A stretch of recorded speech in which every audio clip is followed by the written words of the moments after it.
Hey crew, welcome back to the Spiritual Social. I'm Lexi, your local lightworker, and by popular request, I decided to create a video in which I'm describing the current astrological transits as I interpret them.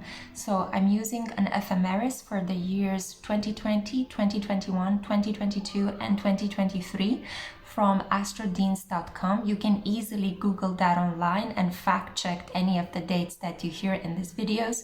It's really important to know where you get your information. Right now, when we have the North Node transit in Gemini, which is the sign of I think, and the South Node traveling in Sagittarius, the sign of I believe.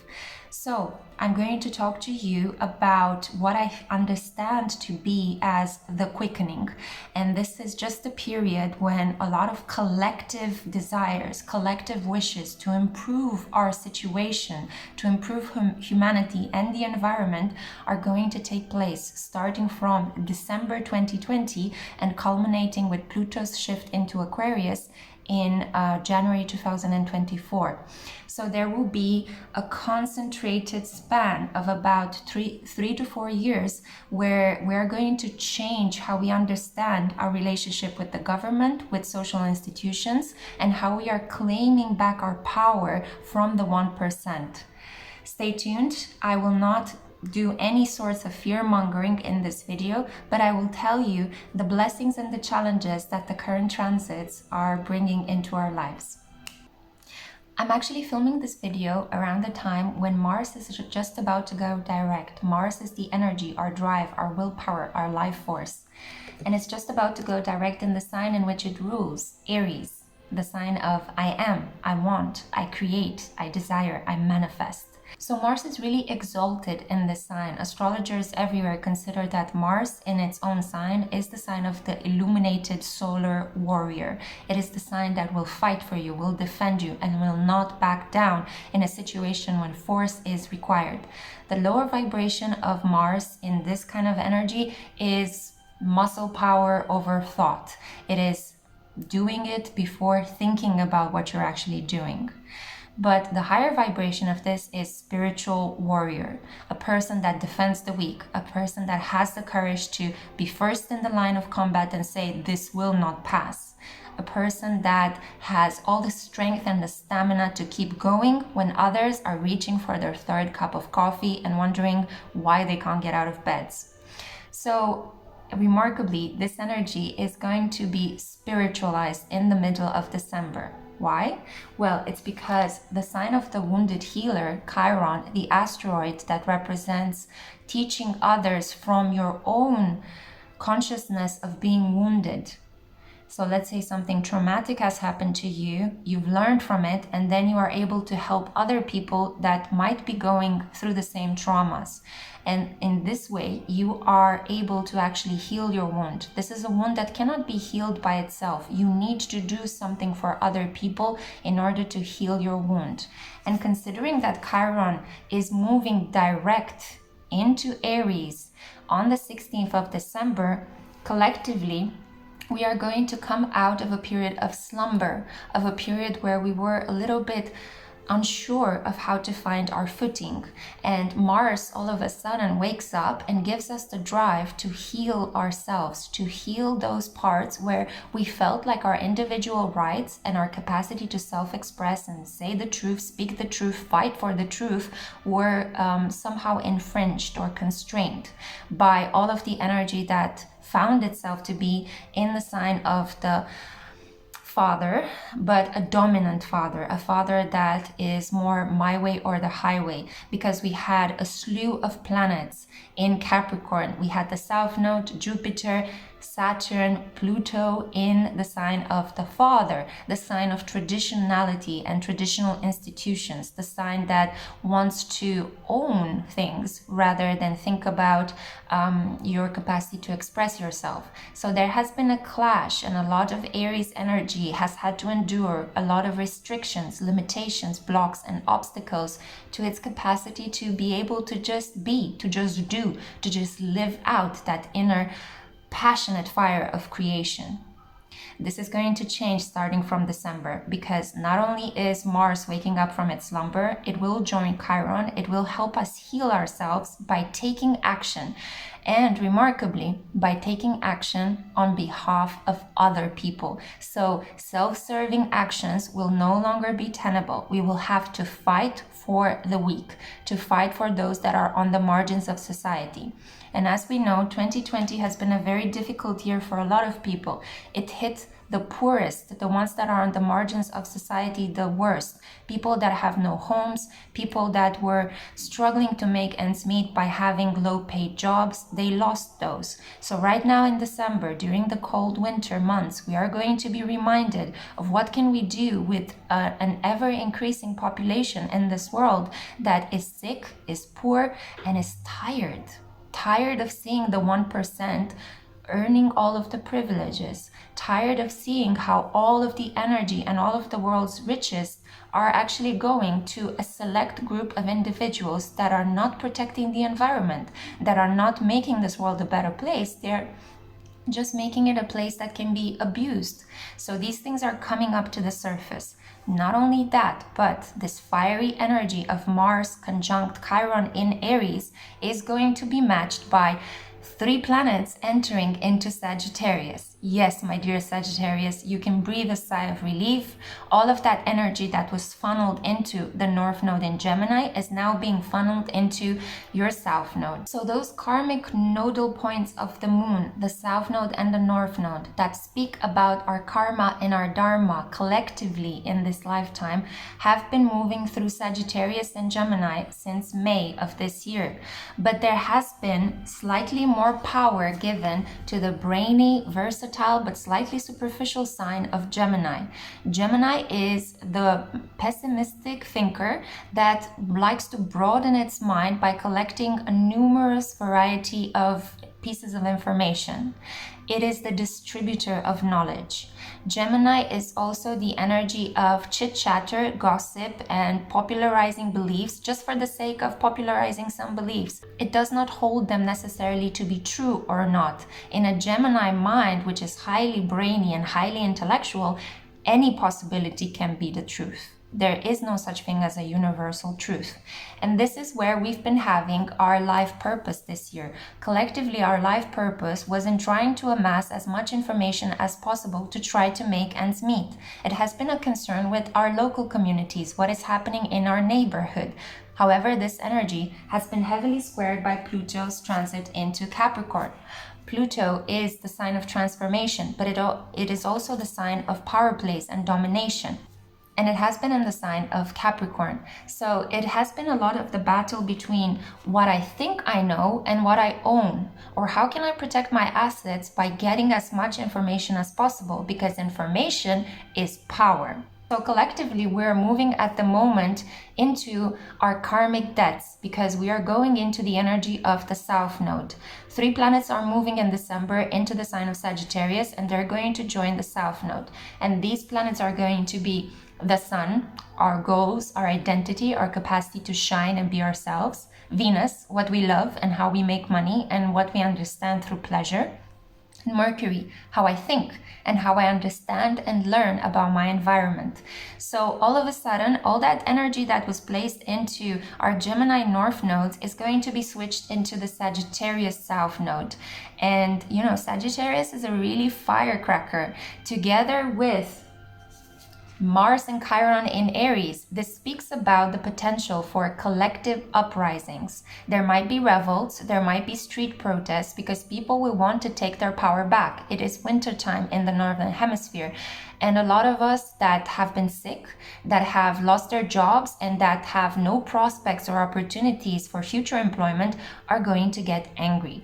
And they might take to the streets to protest against the government, the powers that be. Interestingly enough, there is going to be another massive shift that is going to fuel the fire of all the Sagittarius and Mars energy. The Aries shift that I'm talking about is something that astrologers have been talking about for a while now, but some have been creating some fear-mongering around this. So Saturn will enter Aquarius on the 18th of December, and he is going to stay there until 8th of March 2023.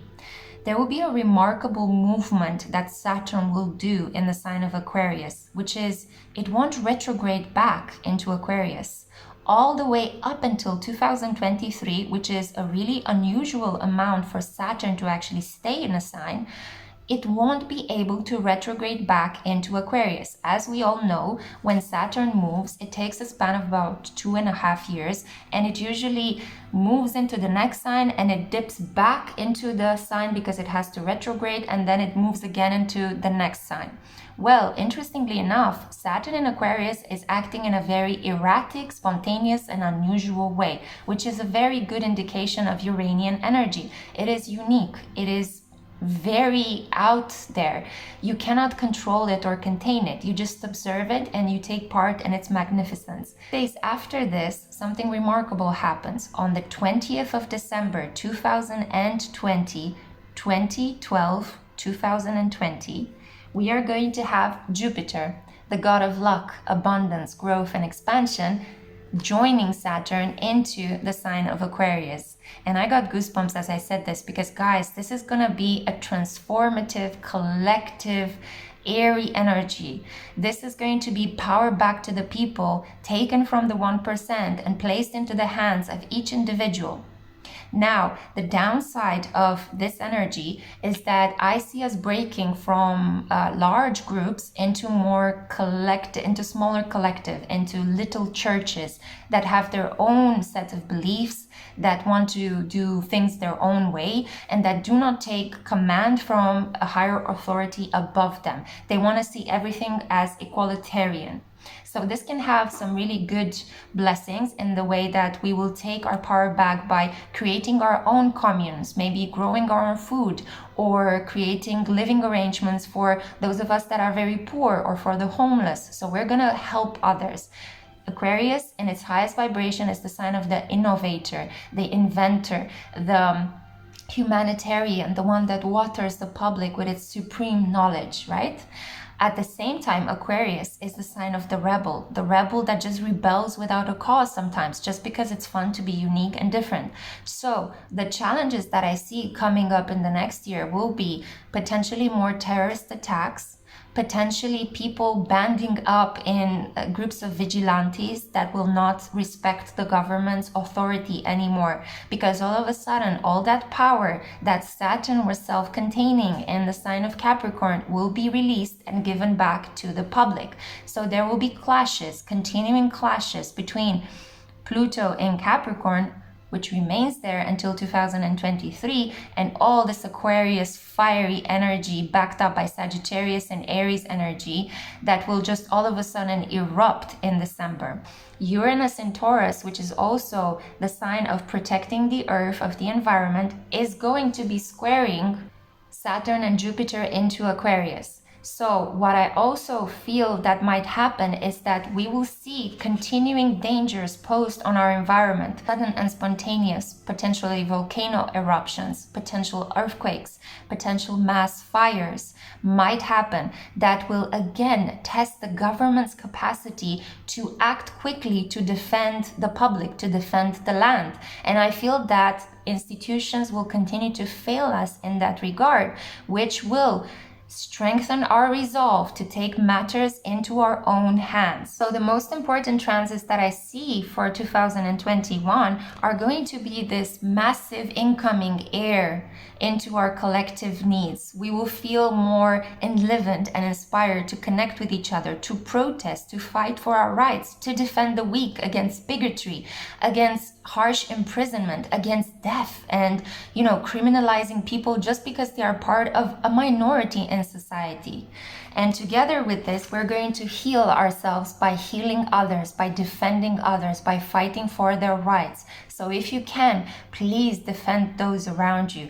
You don't even need to know them. You can do it just from the beauty of your heart, because you don't want to see another human being suffering.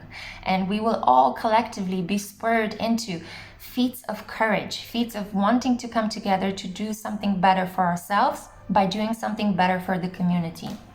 And in addition to this, Gemini North Node is going to give us all the tools so that we may gather knowledge, so that we can continue to communicate with each other.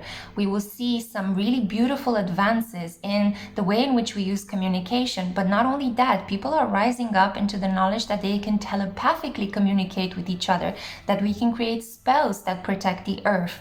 We are going to rise into our understanding of our occult personalities and our Wicca knowledge, and thereby we are going to produce the quickening both on an individual level by raising our vibration, but also collectively by taking action, by signing petitions, by protesting, by just saying, you know, enough is enough. We've been taken advantage of for too long. 2020 has been a year when we just had to hold it all in, because Capricorn energy is a lot about holding everything in. It's about repression.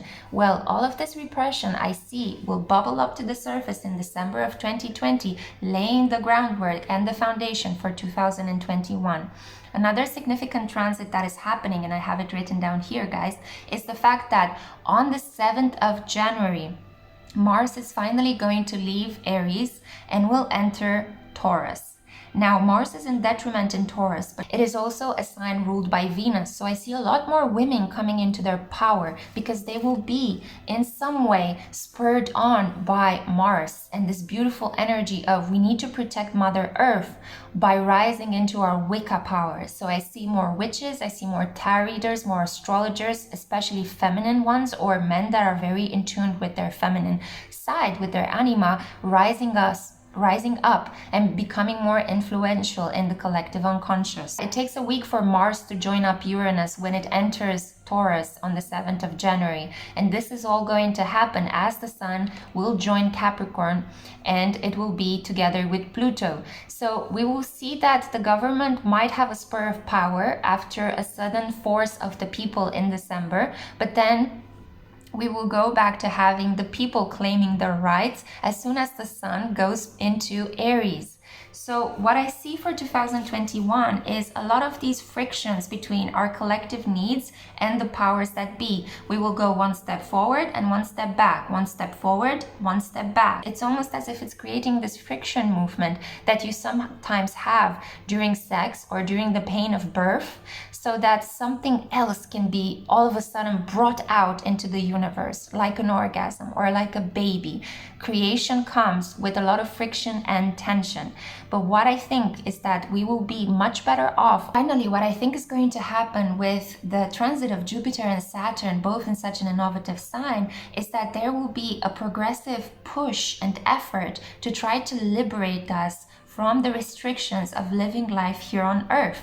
And we see at the moment what is happening with Elon Musk's company, Tesla, joining forces with NASA and SpaceX. So this project of trying to colonize Mars, of trying to find water on the moon, we will see a lot more of that coming up in the next year, and it will grow by leaps and bounds. Jupiter is really gonna help scientists innovate. So I see that we will have a vaccine for COVID, but there might be some tensions as to how many should be produced, how people should administer them, and what countries would get the vaccine and what countries will not get the vaccine. So those would be the political aspects of the fact that we managed to bring up something innovative that can heal a lot of us. So I feel that it's going to be a really beautiful years for those that are practicing the arts, but also for those of us that are engaged in science.